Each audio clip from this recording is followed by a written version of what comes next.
North Korea has announced it is to restart all its nuclear facilities. They include the plant at Yongbyon, where work was shut down 6 years ago under a disarmament deal.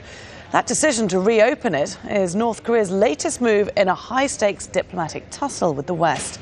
The head of the UN has said the crisis has already gone too far. Florence Looi reports. The Yongbyon plant was shut nearly 6 years ago as part of an international aid deal. But North Korea's Department for Atomic Energy says it will now be reopened without delay. It's part of the country's identity as a nuclear state, a profile cemented at Monday's Supreme People's Assembly meeting. The announcement has been condemned by South Korea. If the report is true, it is really regrettable. North Korea should keep their promise and agreements, and they should keep to denuclearization of the Korean peninsula. Our government will closely monitor the situation. China, North Korea's closest ally, has urged a return to dialogue. The situation on the peninsula is complex and sensitive. We call on all sides to be calm and exercise restraint and return as soon as possible to the path of talks as a way to resolve the issue. North Korea pulled out of six-party nuclear disarmament talks in 2008. It carried out a third nuclear test in February, and since then has made a series of threats, partly in response to tighter UN sanctions imposed after the test, as well as to military exercises by the US and South Korea. This latest development on the Korean peninsula is seen by some as a way to force the US and South Korea to negotiate with the North, as well as a tactic to boost Kim Jong-un's credentials. He inherited power from his father, but still needs to consolidate power. It's very important for Kim Jong-un to have North Korea seen as a nuclear state coming to the talks, because he's been telling his people that he made the country a nuclear power. Nuclear experts say it would take at least 6 months for North Korea to rebuild the cooling tower it dismantled in 2007. And it may be several months before operations at the plant can resume. It's not an immediate threat, but it would put North Korea one step closer to developing more nuclear weapons. Florence Looi, Al Jazeera, Seoul.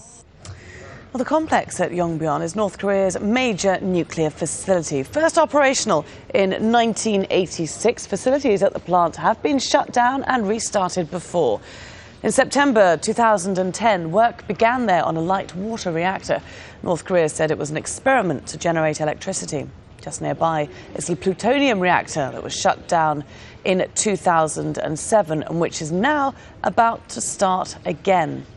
US security analysts who visited Yongbyon in November 2010 found 2,000 centrifuges installed in a uranium enrichment plant.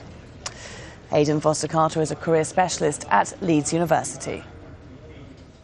This particular day's news out of North Korea is completely meaningless. Why? Because the Yongbyon site has basically done its dirty work. This was, of course, where they began their nuclear program, where they produced the plutonium that certainly powered their first two nuclear tests, 2006, 2009. But it's become somewhat decrepit. And in happier times, when talks, the six-party nuclear talks that were mentioned were going better, they actually blew up the cooling tower as a symbol of the fact that they weren't going to do anything there anymore. So at the very least they would have to rebuild that. And the other thing, just to add, is that they've got a separate program which we should worry about much more, highly enriched uranium. Some of that's on the same site, but they weren't talking about that today. That's never been inspected. So this is a gesture, basically. This one doesn't matter. We seem to miss the more subtle stuff. At the weekend, no one is getting headlines about this. There were two very important political meetings in North Korea, their party and then the parliament, which matters rather less. It's a rubber stamp. But they they appointed a reformer, Park Pong-ju, as premier, and they talked a lot about the economy, about wanting foreign investment, even about wanting special economic zones, which presumably have foreign firms. Now, you may say they're going about it in a funny way. They're under UN sanctions because of the nuclear stuff, so who's going to go and invest? But nonetheless, there is a twin-track policy going on. They want to be accepted as a nuclear power, but also there are economic changes, and we should try and keep the whole picture in the frame and, if possible, respond on the economic front. But they do make it hard for us.